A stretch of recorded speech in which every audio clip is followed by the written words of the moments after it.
Bonjour à tous. Eh bien, nous voici donc arrivés à la saison 19, saison 19 qui va marquer là encore des différences par rapport aux habitudes gastronomiques que nous avions prises en Afrique du Nord, puis en Afrique de l'Ouest et enfin en Afrique centrale. Là, maintenant, les saveurs d'Afrique australe vont être omniprésentes. Nous allons redécouvrir en tout cas les saveurs de la cuisine angolaise et découvrir les saveurs de la cuisine namibienne. Alors nous voilà à 2 jours du départ, l'excitation monte évidemment, et notre saison 19 s'apprête à nous emmener sur les routes de l'Angola et donc de la Namibie, 2 pays avec une identité culinaire assez forte, façonnée par les influences portugaises bien entendu, mais aussi africaines et parfois même brésiliennes, et probablement aussi germaniques. De Porto en Buim, notre première étape à Windhoek, en passant par les hauts plateaux de Lubango, les côtes de Benguela ou les vastes étendues d'Etosha. Voilà un voyage qui promet autant de découvertes gustatives que de panoramas à couper le souffle. Alors, entre héritage colonial et tradition africaine, l'Angola nous offre donc une cuisine généreuse, colorée, profondément métissée également, héritée des traditions bantoues et enrichie par plusieurs siècles de présence portugaise. Elle repose sur quelques piliers essentiels, traditionnels à l'Afrique, le manioc, le maïs, le poisson et l'huile de palme. Rien de bien nouveau, mais de Porto en Buim et Lobito, les villes côtières qui sont tournées elles vers l'Atlantique, nous plongerons dans des saveurs marines, les mwamba de Pexé, c'est un ragoût de poisson à la sauce de palme, les camarao grelado, les gambas grillés et les kaloulous de Pexé qui accompagnent des feuilles de manioc. Le long des marchés de Benguela, les étals regorgent de poissons séchés, de piments rouges, de patates douces et de bananes plantains, évidemment. Autant d'ingrédients que l'on retrouve dans les foyers du pays. On prendra ensuite de l'altitude vers Lubango et Menong. La gastronomie va devenir plus terrienne, les plats se feront plus rustiques et profonds.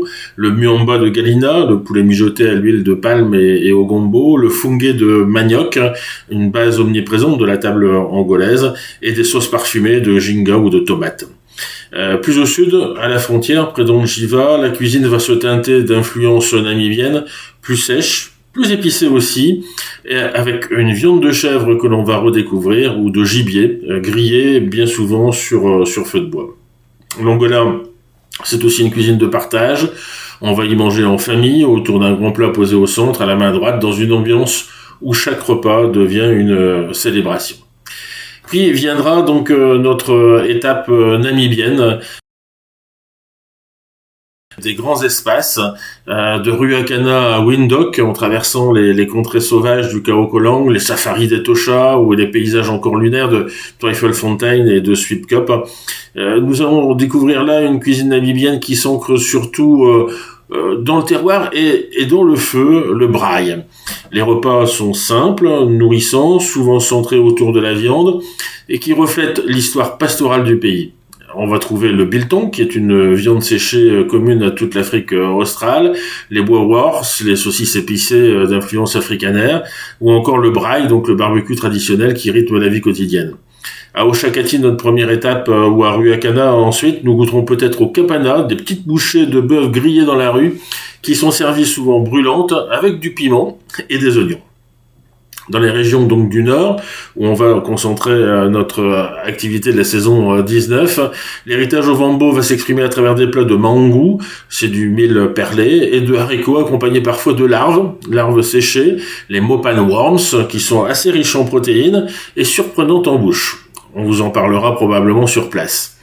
Sur la côte, à Swakopmund, l'influence allemande va se dévoiler avec des schnitzel, des pains briochés, de la bière artisanale et des pâtisseries qui rappelleront l'histoire coloniale. La mer, elle, va nous offrir un grand plaisir avec les huîtres, les sols, les merlans, les langoustes que l'on va déguster dans les restaurants du front de mer, les pieds pratiquement dans le sable. À noter que le courant marin est plutôt frais à cet endroit-là, donc les pieds dans le sable, probablement pas dans l'Atlantique. Enfin, à Windhoek, capitale cosmopolite, on va réunir là un peu toutes les influences évidemment d'Afrique, d'Europe et d'Asie, avec une gastronomie urbaine assez créative, entre des brasseries locales et des tables contemporaines. Donc au final, de la côte angolaise aux dunes namibiennes, cette saison 19 sera une traversée sensorielle, des odeurs de poisson grillé, le crépitement du bois du barbecue, le piment sur la langue, la douceur du manioc. La finesse d'un vin sud-africain, nous approchons des vignobles très réputés, et tout ça partagé au coucher du soleil, probablement autour d'une bonne table dans les Airbnb ou Booking que nous réserverons. Chaque étape va nous raconter donc une histoire que nous partagerons avec vous, celle des peuples, des terres, du goût, entre tradition rurale et puis influence coloniale. Et puis comme toujours, vous retrouverez ces étapes gastronomiques sur cette page, la page Un plein un jour.